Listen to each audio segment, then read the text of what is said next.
Ayan, hello po. Magandang umaga, magandang gabi, no? Kung nasa panig tayo ng mundo, ayan. Sana po nasa maayos kayong kalagayan, ano? Sa pagpaparood ng ating pangalawang video ngayong araw na to, ayan. Maulang Miyerkules po sa inyo, ha? Ayan. At ngayon, gabi-gabi na dito sa atin, ano? Pero ayan, walang tigil ang pag-ulan. Parang ano, no? Grabe. Akala ko kanina'y aaraw na. Pero pala, hindi pa rin, ano? Ulan pa rin pala. Ito na. Tignan natin itong reading, ano, ngayong gabing ito, situational reading. Meron tayong Nine of Swords. And meron tayo ditong Five of Cups, Eight of Cups, sorry po. Kala ko talaga ano na araw na, no? Hindi pala. And meron tayo ditong the Moon. Okay. Tinignan ko ulit kasi, Eight of Cups nga, ayan.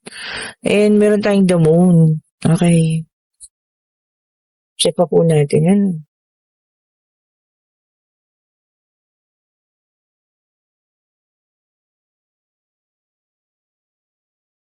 And meron tayo rito Six of Wands. Ayan ha. Ayan. Yan ang ating unang latag. Tignan pa natin sa pangalawang latag ha.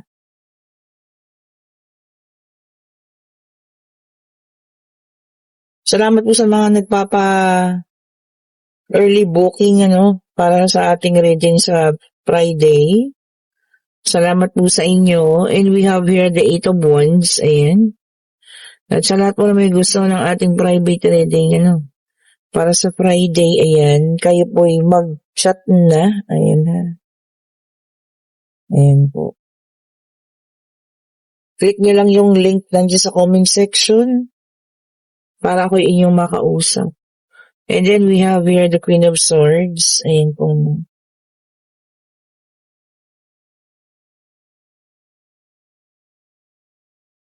Check pa natin.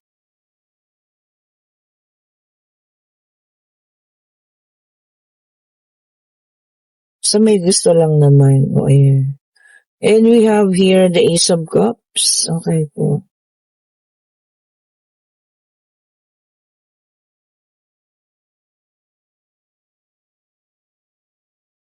Ito sa final card. We have here the Star. Okay po ha. Ito na. Kompleto ng ating situational reading ngayong gabing ito. Okay po. Ayan. So, dito may mga nakikita ako. Parang mga magkakaiba ang kanilang mga nangyari sa kanilang buhay. Okay po. Maaaring ito po ay nagkahiwalay na. Or talagang kayo po ay hindi na nagkita or hindi na kayo magkasama. No, pero magkaiba yung mga nangyari sa inyong buhay. So, pwedeng ito po ay mag-ex. Ayan. Okay po. Ang isa sa inyo, kung sino man sa inyo ito, naging mas maayos ang buhay, may tagumpay, ayan, na hinarap na. And mas magandang agos ng kaperahan. Meron ding mga nasa ibang lugar na ngayon, at ayan, mas maayos ang kinalalagyan ha. Regardless kung ano po ang inyong katangian, lalaki, babae, LGBTQ ha, kung ano po. At yung isa naman, yung maaaring siya yung umalis dun sa relasyon, kasi may paglisan doon. Parang ang bigat naman ng kinalagyan niya ngayon. Kagaya nito, nandito siya sa isang sitwasyon na parang doon na siya, nakulong na siya. At hindi na siya makaalis-alis. Okay po. Na kahit na anong pilit niya na tumakas, hindi na siya makatakas-takas doon sa sitwasyong iyon. Di ba? Kung ikaw, lahat ng kahilingan mo ay natupad dito sa paghiling mo sa sa Divine Universe at sa ating Panginoon, the Star, sa'yo lahat natupad. Yung sa kanya lahat parang sumablay. Ayan Okey po. Hmm, definitely siya po yung taong umalis dito sa relasyon na 'yan. Hmm. Siya rin yung taong nakapalaki sa'yo para magkaroon ka ng pagbabago sa buhay mo. Ayan, tignan mo, ang pagbabagong ito, ayan ano, pagiging mas malakas, magkaroon ng bagong, um, simulain, ayan ano, nagkaroon ng mga bagong oportunidad, ayan. May mga hiniling na talagang nakamit naman, pero yung sa kanya parang walang nangyari, hindi ba? Pero gano'n po talaga, eh, 'no. Once na nagkaroon ng ano, ng, paghihiwalayan ang dalawang tao, ang isa maaari talagang magkaroon ng pagtatagumpay at ang isa naman, eh, parang ano 'no, nasisira yung buhay. Ba't kaya gano'n ano? Siguro dahil kasi nga yung isa yun yung nakapanakit, oh, 'di ba? Tapos yung isa naman yun yung nasaktan, Eto tingnan pa natin, sa opposite, 'di ba, 'no? Kung mabuti yung nangyayari sa'yo, ibig sabihin ba nun hindi maganda yung nangyayari sa kanya? Oh, 'di ba? Maaaring gano'n nga po. Eto nga tingnan natin, sa pangalawang card we have here the Knight of Wands, ayan. Sabi niya dito ha, um, speed or mabilis. Mabilis ang kanyang ano 'no, mabilis pala naging maayos din naman. Umayos, naging maasenso 'no, pero sa bilis ng pag-asenso na yun, parang bilis ng pagbagsak niya, 'di ba? Mabilis ngang umayos, mabilis din bumagsak, oh. So, 'di ba na yun ang mahirap, at ito pa isa, oh. We have here the Five of Cups, naubos lahat, hmm, naubos lahat ng kanilang pinaghirapan, ng kanyang pinaghirapan ano, yan ang mahirap, loss, pagkaubos, 'di ba po?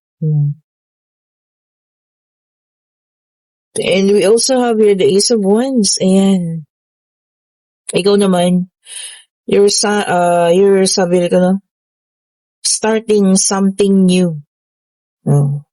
Ibig sabihin nag-umpisa ano, ng panibagong buhay, yung talagang ano, as in sa wala, as in scratch 'no, nag-umpisa ka sa gano'n at eto na, naging mas maayos. Siguro siya kaya ka niya iniwan kasi dahil mas meron yung isa, 'di ba? Kumbaga ginamit niya para alam mo yun, makaano rin siya ng maginhawang buhay. Kaso nawala, naubos din, oh, 'di ba po? And we also have here the Four of Wands, ayan. Happiness sa iyong pamilya, ito yung meron ka ngayon ano, na kapagka umuuwi ka sa pamilya mo nararamdaman mo yung kasiyahan. Pero siya, ano pang pamilyang matatawag niya, wala na. Kasi wala na kayo, eh, 'di ba? And we have here the World, na may dalang number 21, ayan. Sabi rito accomplishment, mas marami kang na-accomplish kaysa sa kanya. Hindi kayo nagkaroon ng contest sa pagandahan ng buhay, pero parang yun ang mukhang nangyari, 'di ba? Kung nung una ikaw yung bugbog na bugbog dahil nga ikaw yung iniwan, ikaw pa yung walang-wala at ikaw talaga yung nag-umpisa sa pinakamababa. Pero ngayon tignan mo naman kung nasaan ka na, oh, 'di ba? And parehas kayong pumili ng landas, so you have your own choice. Sabi rito 'no, Two of Wands. Magkaiba lang kayo ng ano, tinahak. Ikaw talagang ginamit mo yung sarili mong lakas, siya nga, yun nga, siguro ginamit niya yung ano niya, para sa ibang babae, para dun sa taong may kaperahan, o 'di ba? Lalaki man ito, babae man ito na kanyang sinamahan, ano. Talagang pinirahan niya din pero naubos lang. Nakakalungkot ano. Tapos sa'yo 'no, sabi rito, you have your mga advantage daw at mga opportunities pa na paparating. Advantage, ibig sabihin talaga namang mas nakaaangat ka na ngayon kaysa sa kanya. Oo, 'di ba? At siguro yun pa yung isang sanhi ng kanyang kalungkutan. Kasi yung taong inabandona niya, yung taong sinira niya, eto ngayon mas mataas pa sa kanya. Oh, 'di ba? Wow, 'di ba? Talagang ano 'no, hindi natin anong tawag diyan, aakalain kung anong mangyayari sa mga susunod na panahon. And we have here the Eight of Wands, ayan. Sabi niya rito 'no,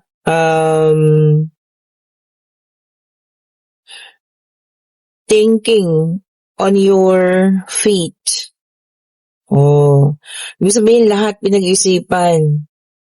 Lahat ng naging desisyon mo sa buhay, 'di ba? Hindi yung basta-basta na lang kasi ganito, ganyan, hindi. Sa pinag-isipan mo 'yan, 'di ba? 'Yun ang maganda. Ito na kinuha ko 'tong ating pangatlong deck of cards. Puwedeng itong sa inyo, puwedeng sa kanya, puwedeng kung kanino man, ano. Take only what resonates pa rin po. Grabe ang pag-ikot ng kapalaran, ha. Dito kung kaya niyo naman itong situational reading na ito, no. And we have here the a High Priestess water sign, ayan. Sabi niya rito subconsciousness, ano yan? Ano itong nasa subconscious ninyo? Maaaring may katotohanan daw po. Pwede mo iniisip pa yung isang bagay, ayan. Andiyan sa back ng iyong isip, ano. Kumbaga pinagsususpetsahan niyo pa lang, pinagdududahan. Maaaring may katotohanan daw po kung ano man po yan. And we have here the Ace of Wands, of fire sign ulit ito, Aries, Leo, and Sagittarius, ayan po, no. Sabi rito, no, kung ano man yung mga nangyari sa'yo, naging inspirasyon ka daw. Ayun, ang maganda, no. Inspirasyon sa iba, ayan. Kumbaga, masaya sila, no, sa mga pagbabago na nararating mo ngayon. Nangyayari sa buhay, ano. So, 'di ba, patuloy lang, sige laban, 'di ba? At least maraming natututunan ng ibang tao nang dahil sa mga nangyari sa'yo, 'di ba po? At nagiging inspirasyon ka nila. And we have here the Page of Swords, air sign, Gemini, Libra, and Aquarius. Ayan. Sabi niya rito, meron tayong curiosity. Ayan. Naku-curious ka daw. Ano ba ito? Baka minalaman ka. Gusto ka pang alamin. Gusto mo pang malaman pa ng buong buo. di ba? And we have here the Justice, air sign, Gemini, Libra, Aquarius. Ayan. Sabi niya dito, balance. Ayan ang maganda. So, ito na babalansin na lahat-lahat. Ayan. Puso, isip man yan, financial, pangyayari, no? Hirap sa buhay, sitwasyon, mababalansin na raw po, ayan. Salamat naman. Magpasalamat tayo sa Diyos at magiging mas maayos, di ba po? Ito pa, tignan pa natin, ano?